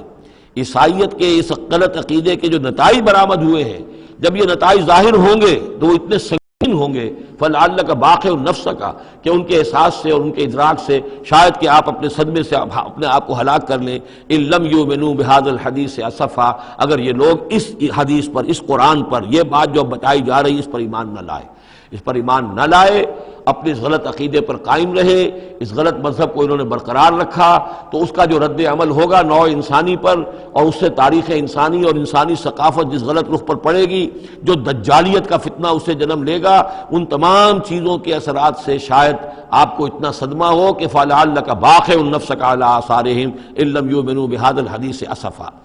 انا جعلنا ما علی الارض زینۃ لہا، ہم نے زمین کے اوپر جو کچھ ہے اسے اس کا گہنا بنا دیا ہے، بناؤ سنگھار بنا دیا ہے، زینت بنا دیا ہے۔ یہ آپ نوٹ کر لیجئے، لفظ زینت اور زمین میں اس کی زیبائش اور آرائش، یہ اس سورہ مبارکہ کا عمود ہے، یعنی اس کو اتنا کھبا دیا ہے نگاہوں میں اللہ نے کہ آخرت سے خود بخود انسان غافل ہو جاتا ہے، یہ پردہ پڑ گیا ہے، چمک دمک ہے، یہ کاریں ہیں، یہ بلڈنگیں ہیں، یہ کوٹھیاں ہیں، یہ عالیشان عمارتیں ہیں، یہ کیا کچھ اس کی جو یوں سمجھیے پومپ اینڈ شو جو ہے اس وقت دنیا کا، اور ظاہر بات ہے امریکہ میں جا کر دیکھیے تو جو کچھ یہاں دیکھ رہے ہیں اس سے 10 گنا 100 گنا 1000 گنا آپ کو نظر آئے گا، عقلیں دنگ ہو جاتی ہیں۔ نتیجہ کیا نکلتا ہے کہ انسان یہ سمجھتا ہے کہ اصل شے یہی مادہ ہی ہے، اصل ہدایت پہ یہی لوگ ہیں، یہی لوگ ہیں صحیح معنی میں کہ جنہوں نے واقعتاً علم حاصل کیا ہے، لہذا ان کی غلط تہذیب، ان کا غلط تمدن، ان کے تمام غلط ثقافت کے معاملات کے بھی ہم اسی طریقے سے پیروی کر رہے ہیں۔ یہ سارا مسئلہ جو ہے وہ اس لیے ہے کہ یہ چمک دمک دنیا کی زیبائش اور آرائش اس سے ہم متاثر ہیں۔ انا جعلنا ما علی الارض زینۃ اللہ، جو کچھ زمین کے اوپر ہے اسے ہم نے اس کے لیے بناؤ سنگھار بنا دیا ہے، لنبلوہم، تاکہ ہم آزمائیں ان کو، ایہم احسن عملا، کون ہے ان میں سے اچھے عمل کرنے والا۔ یعنی اب یوں دیکھیے وہ شعر جو ایک ہے، اگرچہ ذرا تھوڑا سا شان باری تعالیٰ کے اعتبار سے تو شاید اتنا مناسب نہ ہو، لیکن یہ کہ مفہوم کو ادا کرتا ہے کہ رخ روشن کے آگے شمع رکھ کر وہ یہ کہتے ہیں ادھر آتا ہے دیکھیں یا ادھر پروانہ جاتا ہے۔ ایک طرف ذات باری تعالیٰ ہے اور ایک طرف یہ دنیا ہے، اس کی چمک دمک ہے۔ اب یہ پروانہ جو ہے یہ انسان، اس کا امتحان ہے، آیا یہ اللہ اور آخرت کی طرف جا رہا ہے یا دنیا کی طرف اور دنیا کی زیبائش اور آرائش کی طرف جا رہا ہے۔ جو زیبائش اور آرائش کی طرف چلا گیا وہ گیا، وہ تباہ و برباد ہو گیا، فقط خسر خسران مبینہ۔ اور جس نے اس دنیا کی زیبائش اور آرائش اس سے منہ موڑ کر وہ جو حقیقت جو اصل حسن ازلی ہے اللہ تعالیٰ کا اور اس کا جو جلال اور کمال ہے اور جو آخرت کی نعمتیں ہیں ان کو اختیار کر لیا، وہ کامیاب ہو گیا۔ تو امتحان اتنا ہی ہے کہ رخ روشن کے آگے شمع رکھ کر وہ یہ کہتے ہیں ادھر جاتا ہے دیکھیں یا ادھر پروانہ آتا ہے۔ وَإِنَّا لَجَاعِلُونَ مَا عَلَيْهَا صَعِيدًا جُرُزًا، اور یہ کہ جو کچھ بھی اس پر ہے ہم ایک وقت آئے گا کہ اس کو بنا کر رکھ دیں گے جیسے کہ میدان جس میں سے کہ فصل کاٹ لی گئی ہو۔ جب قیامت ہوگی کیا ہوگا یہاں پر اسی زمین کو، نہ یہاں پہ کوئی وہ پہاڑ رہ جائیں گے کوٹ کوٹ کر چپٹی کر دی جائے گی، نہ یہ آپ کے پاس جو ہیں وہ اسکائی اسکریپرز رہ جائیں گے، نہ یہ اعلیٰ شان عمارتیں ہوں گی، کچھ نہیں ہوگا۔ یہ سب برابر ہوگا جیسے کہ کسی کھیت کے اندر سے فصل کاٹ دی جاتی ہے تو اب وہ پڑا ہوتا ہے ویران، وَإِنَّا لَجَاعِلُونَ مَا عَلَيْهَا صَعِيدًا جُرُزًا، ہم اسے کر کے چھوڑیں گے ایسا کھیت کہ جہاں پر چورا پڑا ہوا ہو، صرف بچا کھچا جو ہے وہ اس کا توڑی کا اور کچھ نہ ہو۔ ام حسبت ان اصحاب الکہف والرقیم کانوا من آیاتنا عجبا، اب یہاں سے اصحاب کہف کی بات شروع ہو رہی ہے، کیونکہ پوچھوایا تھا یہودیوں نے اصحاب کہف کون تھے۔ کیا تم سمجھتے ہو کہ اصحاب الکہف والرقیم، رقیم جو ہے ان کی تختی تھی ایک جس کے اوپر ان کے حالات لکھ کر، جو ان کے ایک جو کہف تھی ان کی غار جو تھی اس کے اوپر لگا دی گئی تھی، تو انہیں اصحاب الکہف بھی کہتے ہیں، اصحاب الرقیم بھی کہتے ہیں، یہ دونوں انہیں ایک ہی گروہ کے نام ہیں۔ کیا وہ تمہارے خیال میں ہماری بڑی عجیب آیات میں سے تھا؟ یعنی واقعتاً بات تو ایک غیر معمولی تھی، لیکن حقیقت میں ہمارے ہاں تو ہماری تخلیق میں، ہماری صنائی میں اس سے ہزاروں گنا زیادہ عجیب باتیں ہوتی ہیں، ہمارے لیے تو وہ کچھ ہے ہی نہیں کسی بھی درجے میں، تم سمجھتے ہو شاید وہ بہت بڑی بات ہے۔ یہ سابق کہف کا جو قصہ ہے، اب میں سمجھتا ہوں کہ پورے وثوق کے ساتھ ہم کہہ سکتے ہیں کہ یہ قصہ کیا تھا۔ دیکھیے، جب حضرت مسیح علیہ السلام آئے ہیں تو یہ پورا علاقہ جو ہے فلسطین کا، اور یہاں پہ جو آپ نے تبلیغ کی ہے، تو یہ اس وقت رومن امپائر کا ایک حصہ تھا۔ اگرچہ مقامی طور پر ایک لوکل بادشاہ جو تھا یہودی وہاں پر حکومت کر رہا تھا، لیکن وہ پپٹ تھا، اصل میں تو حکومت جو تھی رومیوں کی، جو رومی تھے بت پرست۔ اور اس کے بعد چونکہ انہوں نے بغاوت کی، حضرت مسیح تو اٹھا لیے گئے سن 30 عیسوی کے آس پاس یا 33 عیسوی کے آس پاس، لیکن اس کے بعد جو ہے ان یہودیوں نے بغاوت کی رومیوں کے خلاف، جس کے نتیجے میں سن 70 عیسوی میں ٹائٹس رومی نے تو ان کی حکومت بھی ختم کی اور بیت المقدس کو برباد کیا، یروشلم کو تباہ کیا، 1,33,000 یہودیوں کو قتل کیا اور ان کو بھیج دیا، نکال دیا وہاں سے باہر۔ اس وقت کا معاملہ یہ ہے کہ اب کوئی اکے دکے جو بھی رہ جاتے تھے یہاں پر، کوئی یہودی یا عیسائی، یہودیوں کو تو نکال دیا، عیسائی رہ گئے، لیکن عیسائیوں پر بھی بہت ظلم ہوتا تھا۔ یہ موحد تھے، حضرت عیسیٰ کے ماننے والے، وہ بت پرست تھے۔ تو اس زمانے میں کہیں بادشاہ کوئی تھا، ڈیسیس یا دقیانوس جس کو کہتے ہیں، اس کے زمانے میں کچھ جو عیسائی تھے حضرت عیسیٰ پر ایمان رکھنے، آج کے عیسائیوں پر قیاس نہ کیجئے، جو نصارہ تھے حضرت عیسیٰ کو ماننے والے جو موحدین تھے، ان میں سے کچھ نوجوانوں کی پیشی ہوئی بادشاہ کے دربار میں۔ انہوں نے کہا کہ تم اپنے نئے دین سے اگر باز نہیں آؤ گے، اتنے دن کی مہلت تمہیں دی جا رہی ہے تو تمہیں سولی چڑھا دیا جائے گا، بس مہلت دی جا رہی ہے، جاؤ غور کر لو، سوچ لو۔ ان لوگوں نے آ کر سوچا کہ اب نہ تو ہمارے لیے یہ ممکن ہے کہ ہم مقابلہ کر سکیں، چلو کسی غار میں چھپ جاتے ہیں، دیکھیں اللہ تعالیٰ کیا کرتا ہے ہمارے لیے۔ وہ ایک غار میں جا کر چھپ گئے، اور غار میں جا کر چھپے ہیں تو اللہ نے انہیں وہاں پر سلا دیا، موت تاری نہیں کہ سلا دیا۔ اللہ کروٹ بھی بدلواتا رہا، ان کے لیے سارا کچھ بندوبست کیا، اللہ کی قدرت میں تھا۔ حضرت عزیر کو 100 برس کے لیے مار دیا تھا، موت کے بعد ان کو دوبارہ زندہ کر دیا۔ لیکن یہ کہ ان کا معاملہ یہ ہے کہ ان کو وہاں پر جو ہے تقریباً 300 برس یہ وہاں پر پڑے رہے اس غار کے اندر۔ غار کی شکل کچھ خاص ایسی تھی کہ ادھر آنا جانا لوگوں کا تھا ہی نہیں، اور یہ ہے جو موجودہ ترکی کے علاقے میں شہر ایفسس ہے ایک، اس کے آس پاس ہیں اس طرح کے غار، جیسے اجنٹا کے غار ہندوستان کے مشہور ہیں، ایسے ہی وہاں بھی غاروں کا سلسلہ ہے، اور ہیں بھی وہ ایسے کہ ان کے دہانے جو ہیں وہ ہیں شمال کی جانب، تو دھوپ ان میں براہ راست نہیں جاتی، صرف یہ کہ ریفلیکٹڈ لائٹ تو آتی ہے لیکن یہ کہ براہ راست دھوپ نہیں جاتی، تو ایک طرح کا اندھیرا سا اس کے اندر ٹوائی لائٹ جسے آپ کہہ لیں وہ رہتا ہے سارا دن۔ وہاں پر یہ 300 برس تک سوتے رہے۔ اس 300 برس کے عرصے میں یہ ہوا کہ رومن امپائر جو ہے اس نے خود عیسائیت اختیار کی۔ 300 عیسوی کے اندر کانسٹنٹائن جو تھا ایمپرر، وہ عیسائی ہو گیا، اب پوری امپائر جو عیسائی ہو گئی۔ اب اس کے زمانے میں اس کے بعد تھیوڈوسیس ہے ایک، 446 عیسوی میں یہ تھا، اس کے زمانے میں اللہ تعالیٰ نے ان لوگوں کو جگایا 300 برس کے بعد۔ اب یہ سمجھ رہے ہیں کہ وہی زمانہ ہے، وہی کفار کی حکومت ہے، وہی مشرکین ہے۔ اب انہوں نے ڈرتے ڈرتے اپنے کسی ایک آدمی سے کہا بھائی جاؤ یہ لے کے سکہ لے کر جاؤ چاندی کا، اور کچھ نہ کچھ کھانے پینے کے لیے لے کر آؤ، دیکھنا لیکن اس طرح ہو کہ ہمارا پتہ نہ چل جائے کہ ہم یہاں چھپے ہوئے ہیں۔ وہاں جو گئے انہوں نے وہ سکہ پیش کیا اور کہا یہ سکہ تمہارے پاس کہاں سے آیا؟ یہ تو بہت پرانا سکہ ہے، تو 400 سال پرانا، 300 سال پرانا سکہ کہاں سے لے آئے تمہیں کوئی خزانہ ملا ہے؟ بہرحال اس حوالے سے اب وہ جو ہے وہ پکڑے گئے، ان کی حالت جو ہے وہ جو بات سامنے آ گئی، لیکن جب بات سامنے آ گئی تو اب ان کا تو بہت یعنی وہ عزت کی گئی، اس لیے کہ اب تو جو ان کا مذہب تھا در حقیقت پوری مملکت کا مذہب وہی ہو چکا تھا، تو صورتحال تو تبدیل ہو چکی ہے۔ پھر یہ کہ اس کے بعد تفصیل معلوم نہیں ہے کہ غالباً وہ جا کر اپنی اسی غار میں وہ سو گئے ہیں یا دوبارہ اللہ نے ان پر وہیں پر موت طاری کر دی ہے، اس کا دروازہ بند کر کے اور اس پر ایک تختی لگا دی گئی ہے۔ یہ اصل کہف ہے۔ گبن کی جو ہے decline and fall of Roman empire, اس میں بھی یہ 7 سلیپرز، 7 سونے والے، ان کی کہانی موجود ہے۔ یہ چیز جو ہے گویا کہ رومن لٹریچر کے اندر موجود تھی، اس کا جو ذکر موجود تھا، اور قرآن مجید میں یہ امتحاناً سوال کیا گیا حضور سے، تو اس کا جواب دیا گیا کہ یہ 300 برس تک کچھ لوگوں کو سلا دینا، یہ اللہ تعالیٰ کے نزدیک تو کوئی بڑی بات نہیں ہے، تمہارے نزدیک ام حسبت ان اصحاب الکہف والرقیم کانوا من آیاتنا عجبا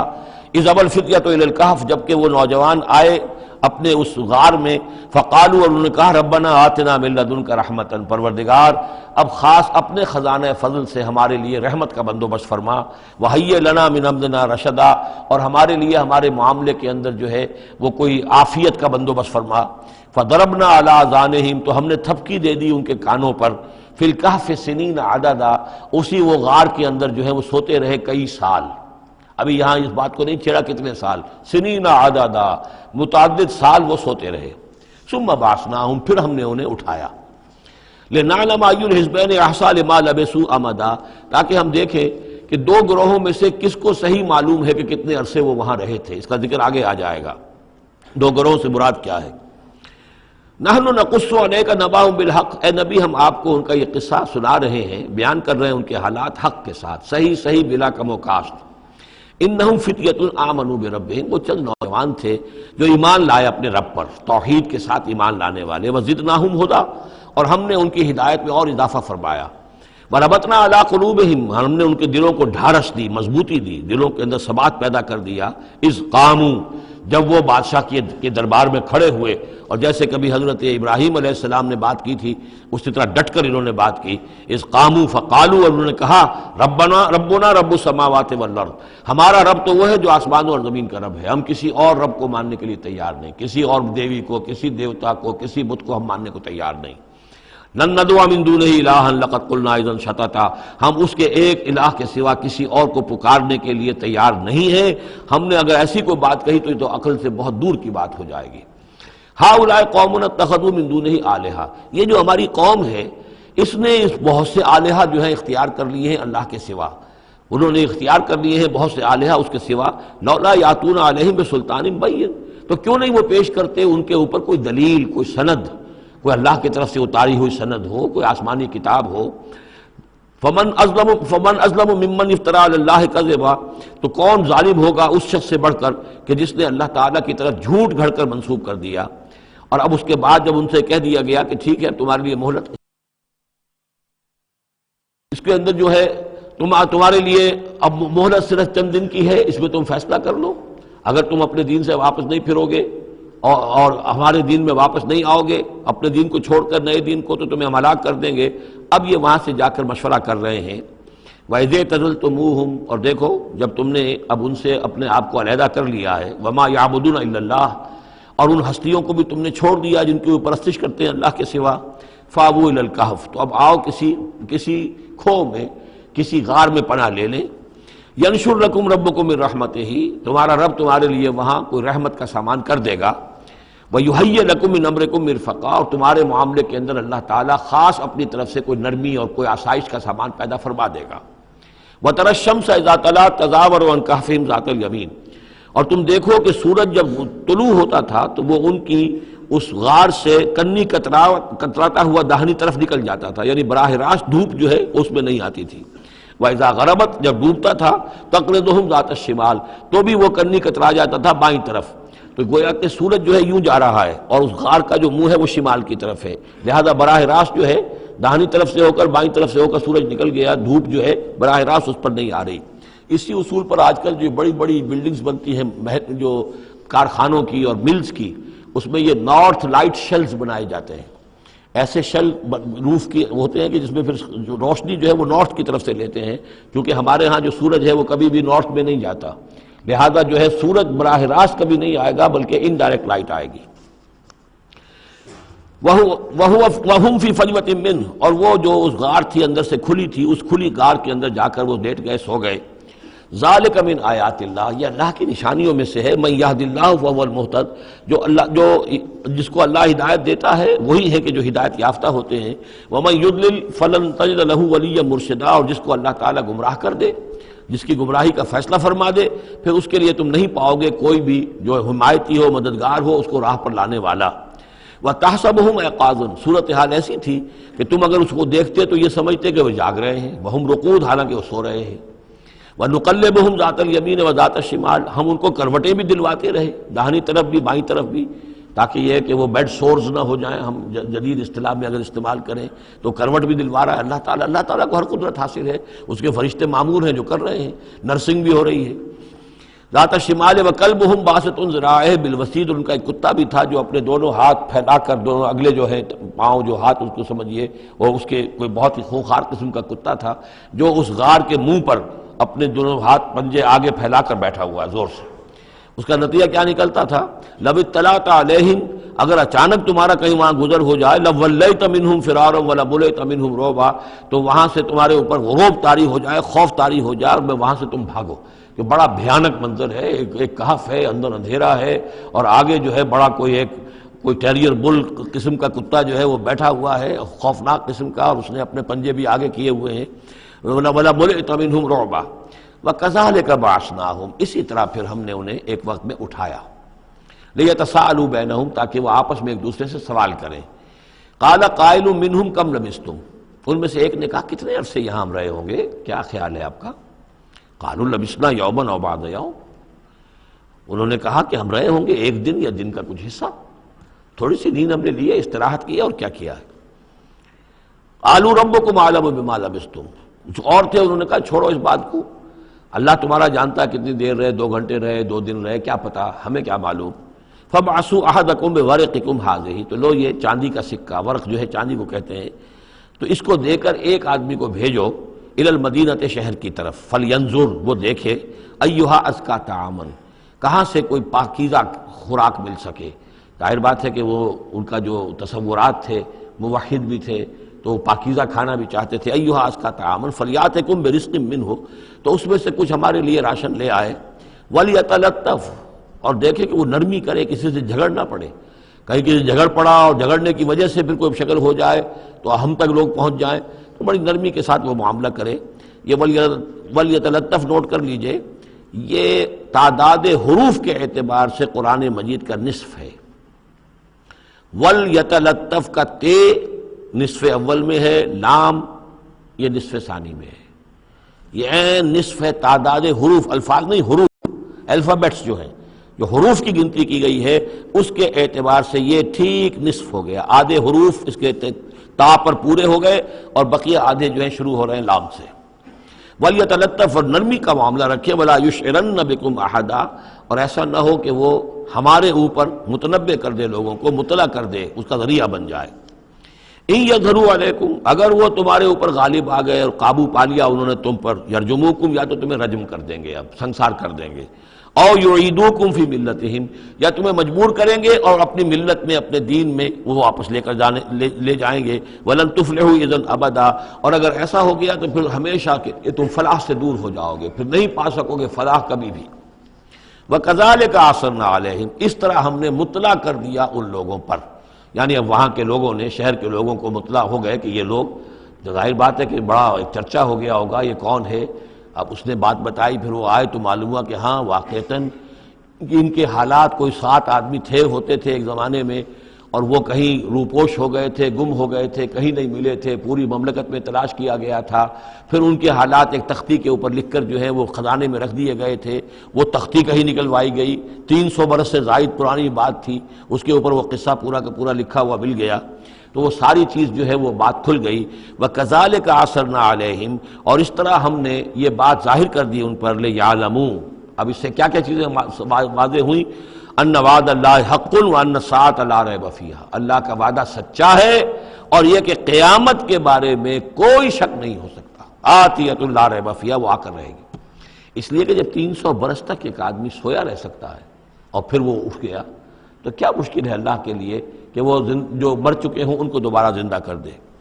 اذ یتنازعون بینہم امرہم، اب وہ ان کے بارے میں آپس میں جھگڑنے لگے کہ کیا کرنا چاہیے ان کا معاملہ۔ وہ تو جا کر اپنی غار کے اندر دوبارہ سو گئے اور اب اللہ نے ان کے اوپر موت جو ہے حقیقی موت وارد کر دی۔ اب کیا کرنا چاہیے؟ اذ یتنازعون بینہم امرہم، تو انہوں جب کہ وہ آپس میں جھگڑ رہے تھے، فقالوا ابنوا علیہم بنیانا، کچھ لوگوں نے کہا کہ یہاں پہ ایک یادگار تعمیر کر دی جائے، ایک عمارت تعمیر کی جائے، معلوم ہو کہ یہاں اتنا بڑا واقعہ ہوا ہے تو اس کے پاس ایک یادگار تعمیر ہو۔ ربهم اعلم بهم، ان کا رب ان سے اب بہتر واقف ہے۔ قال الذين غلبوا على امرهم، تو جن لوگوں کی بات مانی گئی، جو غالب آئے اپنی رائے کے اعتبار سے، انہوں نے یہ کہا لنتخذن علیہم مسجدا، کہ اب ہم یہاں پر ایک مسجد تعمیر کریں گے ان کی یاد میں۔ اب یہاں تک کا واقعہ بیان کر کے فرمایا سیقولون ثلاثۃ رابعہم کلبہم، یہ لوگ کہیں گے کہ وہ 3 تھے اصحاب کہف اور چوتھا تھا ان کا کتا۔ ویقولون خمسۃ سادسہم کلبہم، اور کچھ یہ کہیں گے کہ نہیں وہ 5 تھے اور چھٹا تھا ان کا کتا، رجمم بالغیب۔ یہ ساری باتیں جو یہ کہہ رہے ہیں یہ اندھیرے کے اندر ٹامک ٹوئیاں ہیں، یہ تیر تکے چلا رہے ہیں اندھیرے کے اندر۔ وَيَقُولُونَ سَبْعَةٌ وَثَامِنُهُمْ كَلْبُهُمْ، اور ان میں سے کچھ وہ بھی ہیں جو کہتے ہیں کہ وہ 7 تھے اور 8واں ان کا کتا تھا۔ قُلْ رَبِّي أَعْلَمُ بِعِدَّتِهِمْ، کہہ دیجئے کہ میرا رب زیادہ بہتر جانتا ہے کہ ان کی تعداد کتنی تھی۔ مَا يَعْلَمُهُمْ إِلَّا قَلِيلٌ، نہیں جانتے اس چیز کو مگر بہت کم لوگ۔ یہاں قرآن مجید نے صراحت تو نہیں کی، لیکن مفسرین کا کہنا یہ ہے کہ بٹوین دی لائن بتا دیا کہ یہی رائے صحیح ہے، اس لیے کہ ثلاثۃ رابعہم کلبہم، خمسۃ سادسہم کلبہم، درمیان میں واو نہیں ہے، لیکن سبعۃ وثامنہم کلبہم اس کے اندر جو ہے زور ہے۔ دوسرے یہ کہ جب وہ جاگے تھے تو ایک نے سوال کیا تھا کتنے دن ہم رہے ہوں گے، پھر جواب میں 3 نے کہا تھا 1 دن یا اس کا کچھ حصہ، اس لیے کہ 3 سے کم پر جمع کا اطلاق نہیں ہو سکتا۔ قالو جو ہے صیغہ جمع کا ہے، 3 سے کم پر نہیں، 2 ہوتے تو قالا ہوتا۔ اسی طریقے سے پھر جنہوں نے یہ کہا کہ چھوڑو اس مسئلے کو اور کسی کو بھیجو کھانا لانے کی، وہ بھی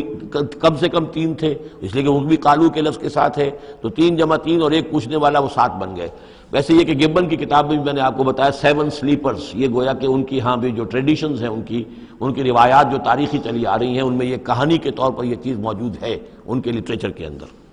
تو گویا کہ اللہ نے تائید اسی کی ہے، لیکن یہ کہ اس میں جھگڑنے کی ضرورت کیا ہے؟ فلا تمہارے فیہم الا مران ظاہرا، تو اس معاملے کے اندر اے نبی آپ ان سے کچھ زیادہ جھگڑیے مت۔ ولا تستفت فیہم منہم احدا، اور نہ ہی ان چیزوں کے بارے میں ان میں سے کسی سے پوچھیے، اس لیے کہ یہ چیزیں ایسی نہیں ہیں، اسی میں ہمارے لیے ہدایت ہے۔ جو چیز دینی اعتبار سے اہم نہ ہو، اور جو خاص طور پر جو ہمارے لیے جو اصل مسئلہ اس وقت ہے اقامت دین کی جد و جہد، اصل مسئلہ، اس کے اعتبار سے جس کی اہمیت نہ ہو اس کے بارے میں زیادہ چھان بین کرنا، زیادہ بحث و نظام میں پڑھنا جو ہے وقت ضائع کرنا ہے، بلکہ وہ اپنی اس جد و جہد کو نقصان پہنچانے والی بات ہے۔ فلا تمہارے فیہم الا مران ظاہرا ولا تستفت فیہم منہم احدا ولا تقولن لشیء، یہ بہت اہم واقعہ آ رہا ہے یہاں۔ اس واقعے میں حضور صلی اللہ علیہ وسلم سے ایک سہو ہو گیا تھا۔ جب یہ سوالات کیے گئے تو حضور نے فرمایا ٹھیک ہے میں اس کا جواب دے دوں گا، آنا، اور یہ کہ انشاءاللہ نہیں کہا، کل تم آنا میں تمہیں جواب دے دوں گا، انشاءاللہ نہیں کہا، صاف ہو گیا، غلطی ہو گئی۔ لیکن یہ کہ اللہ تعالیٰ نے جن کے جتنے رتبے بلند ہوتے ہیں پھر ان کی سختی بھی اتنی ہوتی ہے، جن کے رتبے ہیں سوا ان کی سوا مشکل ہے۔ ہم عام طور پر یہ باتیں کہتے رہتے ہیں ہمارے لیے اللہ نے کیا گرفت کرنی ہے کہ ان کی کوئی حیثیت ہی نہیں، کوئی مقام ہی نہیں، لیکن یہ کہ جو بلند مقام والا ہو اور وہ بغیر انشاءاللہ کہہ دے کہ کل یہ ہو جائے گا اور انشاءاللہ نہ کہے تو اس پر پھر گرفت ہو گئی۔ تو حضور کی کئی دن گزر گئے کہ جبرائیل نہیں آئے اور آپ کے لیے پھر ایک مشکل پیدا ہو گئی، گویا کہ مخالفین نے تالیاں پیٹنی ہوگی، پھر وہ بس فیل ہو گئے، ناکام ہو گئے اس امتحان کے اندر جو ہے وہ تو اب یہ کامیاب نہیں ہو پائے۔ اس کے بعد جبرائیل آئے، یہ واقعات بھی لے آئے، ساتھ ہی یہ ہدایت بھی لائے۔ وَلَا تَقُولَنَّ لِشَيْءٍ إِنِّي فَاعِلٌ ذَلِكَ غَدًا، دیکھیے کبھی نہ یہ کہیے گا کہ یہ کام میں کل ضرور کر دوں گا، إِلَّا أَن يَشَاءَ اللَّهُ، مگر اس استثناء کے ساتھ اگر اللہ نے چاہا۔ یہ ہماری تہذیب کے اب یوں سمجھیے کہ کچھ کلمات ہیں سماجی، ہمارے ثقافت کے، ان کے اندر جو ہے توحید کی روح جو ہے وہ کوٹ کوٹ کر بھری ہوئی ہے۔ کوئی اچھا منظر دیکھا سبحان اللہ، یعنی یہ کہ اس منظر میں کچھ نہیں ہے، اصل میں حسن اللہ کا۔ پھول دیکھا سبحان اللہ، پھول کی تعریف نہیں کر رہے ہیں، اب بنانے والے کی تعریف ہے جس نے اتنا عمدہ پھول بنایا ہے۔ کوئی آپ کو کوئی تکلیف رفع ہوئی، کوئی ضرورت پوری ہوئی الحمدللہ، بھوک لگی ہوئی تو کھانا کھایا الحمدللہ، تعریف اللہ کے لیے۔ کوئی چیز آپ اپنے گھر میں داخل ہوئے، منظر اچھا لگا، بچے کھیل رہے ہیں، بڑا اچھا ماحول ہے، کہیے ماشاءاللہ ماشاءاللہ، جو اللہ کو پسند ہے۔ یہ جو کچھ ہے وہ اللہ کی مشیت سے ہے، یہ کوئی میری صلاحیت سے میری قوت سے تو نہیں ہے۔ اسی طرح سے کوئی کام کرنا انشاءاللہ، میں یہ کام کرنا تو چاہتا ہوں، ارادہ لیکن ظاہر بات ہے کہ اللہ تعالیٰ کی مشیت کے بغیر، اللہ کی مرضی اور اذن کے بغیر تو نہیں ہو سکتا. تو یہ بھی گویا کہ، اور یہ سارے کلمات اس صورت میں آپ کو مل جائیں گے، ماشاءاللہ، انشاءاللہ. اور اس سے پہلے ہم الحمدللہ سے شروع کر چکے ہیں. الحمدللہ الذی انزل علی عبدہ الکتاب ولم یجعل لہ عوجا ولا تقولن لشیء انی فاعل ذلک غدا الا ان یشاء اللہ واذکر ربک اذا نسیت. اور اپنے رب کو یاد کر لیا کیجئے جب آپ بھول جائیں. یعنی یہ کہ اگر کسی وقت بھول جائیں تو پھر جب یاد آ جائے وَاذْكُرْ رَبَّكَ، تو پھر اللہ تعالیٰ کی طرف دھیان لگائیے. وَقُلْ عَسَىٰ أَن يَهْدِيَنِ رَبِّي لِأَقْرَبَ مِنْ هَٰذَا رَشَدًا، اور کہیے کہ ہو سکتا ہے کہ میرا رب اس معاملے میں اس سے بہتر راہ کی طرف میری رہنمائی کر دے. یعنی میں یہ کیوں کہوں کہ یہ کام میں کروں گا، ہو سکتا ہے اللہ تعالیٰ جو ہے اس سے بہتر کوئی صورتحال پیدا کر دے. لہذا اس معاملے کے اندر بھی کوئی زیادہ جازم ہو جانا نہیں چاہیے، بلکہ معاملات کو تفویض الامر الی اللہ، سپردم بتو مایا خیشرا تو دانی حساب کم و بیشرا. تو اس طریقے سے انسان جو ہے اللہ تعالیٰ کے حوالے کیے رکھے. وَلَبِثُوا فِي كَهْفِهِمْ ثَلَاثَمِائَةٍ سِنِينَ وَازْدَادُوا تِسْعًا، اور وہ رہے اپنی اس غار میں 300 برس اور اس کے اوپر 9 سال. اس کی تعبیر کیا ہے؟ شمسی حساب سے 300 برس، اور یہ 300 برس جو شمسی ہوتے ہیں جو سولر کیلنڈر کے، وہ قمری حساب سے 309 بن جاتے ہیں. اس حوالے سے یہ دونوں عدد بالکل صحیح ہے. قل اللہ اعلم بما لبثوا، کہیے یہ بھی اللہ بہتر جانتا ہے کتنے عرصے رہے، اس میں بھی بحث میں پڑھنے کی ضرورت نہیں. لہو غیب السماوات والارض، اللہ تعالیٰ ہی کے اختیار میں ہے اور اللہ ہی کے علم میں ہے غیب کل کا کل آسمانوں اور زمین کا. اب صرف بہی واس میں، کیا ہی عجیب اور اچھا ہے وہ دیکھنے والا، اور کیا ہی اچھا ہے وہ سننے والا. اس کی سماعت، اس کی بصارت کا تم کیا اندازہ کرو گے. ما لہم من دونہ من ولی، ان کا کوئی ساتھی اور پشت بنا اور مددگار اور حمایتی نہیں ہے اس کے سوا. ولا یشرک فی حکمہ احدا، اور وہ اپنے حکم اور اختیار اور اپنی حاکمیت کے حق میں کسی کو شریک کرنے کو تیار نہیں ہے. یہ جو توحید حاکمیت جو ہے، اس کے بارے میں نوٹ کر لیجئے. سورہ یوسف میں ہم نے پڑھا ان الحکم الا للہ امر اللہ تعبدوا الا ایاہ ذالک الدین القیم. سورہ بنی اسرائیل کی آخری آیت میں آیا وَلَمْ يَكُنْ لَهُ شَرِيكٌ فِي الْمُلْكِ، بادشاہت میں اس کا کوئی شریک نہیں. یہاں فرمایا لا یشرک فی حکمہ احدا، وہ اپنے حکم اور حاکمیت کے اختیار میں کسی کو شریک کرنے کے لیے تیار نہیں. وَاتْلُ مَا أُوحِیَ إِلَيْکَ مِن کتاب ربک، اور اے نبی تلاوت کیجئے جو آپ کی طرف وحی کی گئی ہے آپ کے رب کی کتاب میں سے. یعنی یہ جو سخت حالات ہیں جن سے آپ گزر رہے ہیں، دباؤ ہے آپ پر بہت شدید، اس میں آپ کے لیے سہارا کیا ہے؟ وما صبرک الا باللہ. اور اللہ کے ساتھ اپنا قلبی تعلق اور ذہنی رشتہ قائم کرنے کے لیے سب سے مؤثر ذریعہ کیا ہے؟ قرآن مجید کی تلاوت. وَاتْلُ مَا أُوحِیَ إِلَيْکَ مِن کتاب ربک، جو بھی آپ کی طرف وحی کیا گیا ہے آپ کے رب کی کتاب میں سے، اس کی تلاوت کرتے رہا کیجئے. لا مبدل لکلماتہ، اس کی باتوں کو بدلنے والا کوئی نہیں ہے. وَلَن تَجِدَ مِن دُونِهِ مُلْتَحَدًا، اور اس کے سوا آپ کو کہیں کوئی پناہ نہیں ملے گی. پناہ دینے والا بھی وہی ہے، کوئی اور پناہ نہیں دے سکے گا. سختی کتنی بھی ہے جھیلیے، برداشت کیجئے. اس سختی کو آسان بنا سکتے ہیں، اللہ کی کتاب کی تلاوت کیجئے اور کر کے سناتے رہیے اپنے ساتھیوں کو بھی. اسی سے تمہارے اوپر یہ سختیاں جو ہیں ہلکی ہو جائیں گی، ان بھاری چیزوں کو برداشت کرنا آسان ہو جائے گا. لیکن جان لیجئے پناہ ملے گی تو اللہ کے دامن میں، نہ کہیں جہاں میں پناہ ملی جو اما ملی تو کہاں ملی میرے جرم خانہ خراب کو تیرے عفو بندہ نواز میں. لن تجد من دونہ ملتحدا واصبر نفسک مع الذین یدعون ربهم بالغداۃ والعشی، اور اپنے آپ کو روکے رکھیے اور صبر کیجئے ان لوگوں کے ساتھ جو اپنے رب کو پکارتے ہیں صبح و شام. یہ اگرچہ غرباء میں سے ہیں، یہ بلال ہیں، یہ عبداللہ ابن ام مکتوم ہیں، یہ نابینا ہیں، یہ ابو فقی ہیں، یہ غلام ہیں، یہ عمار ہیں،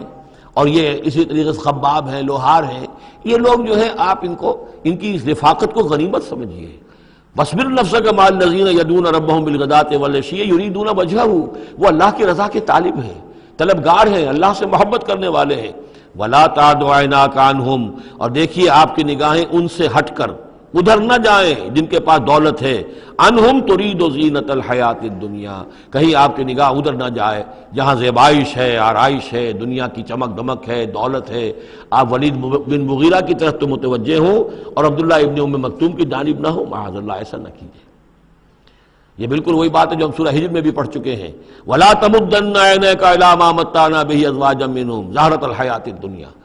یہ جو بھی ہم نے ان کو دے رکھا ہے دنیا کا ساز و سامان، چمک دمک اس کی طرف آپ کی نگاہیں نہ اٹھیں۔ وَلَا تَعْدُ عَيْنَاكَ عَنْهُمْ، آپ کی نگاہیں ان سے ہٹ کر، انہیں نظر انداز کر کے ان لوگوں کی طرف نہ متوجہ ہو جائیں، ترید زینت الحیات الدنیا، تو کیا آپ بھی دنیا کی، کہ لوگوں کو یہ گمان ہونے لگے، شک ہو جائے کہ آپ کی نگاہ میں بھی دنیا کی زینت کا جو ہے بہت اس کی اہمیت ہے۔ وَلَا تُطِعْ مَنْ أَغْفَلْنَا قَلْبَهُ عَنْ ذِكْرِنَا، اور مت بات مانیے اس کی جس کے دل کو ہم نے اپنی یاد سے غافل کر دیا ہے، وَاتَّبَعَ هَوَاهُ، اور جو اپنی خواہش نفس کی پیروی کر رہا ہے، وَكَانَ أَمْرُهُ فُرُطًا، اور اس کا کام جو ہے وہ اعتدال سے بہت ادھر ادھر ہو گیا ہے۔ بارک اللہ لی ولکم فی القرآن العظیم ونفعنی وإیاکم بالآیات والذکر الحکیم۔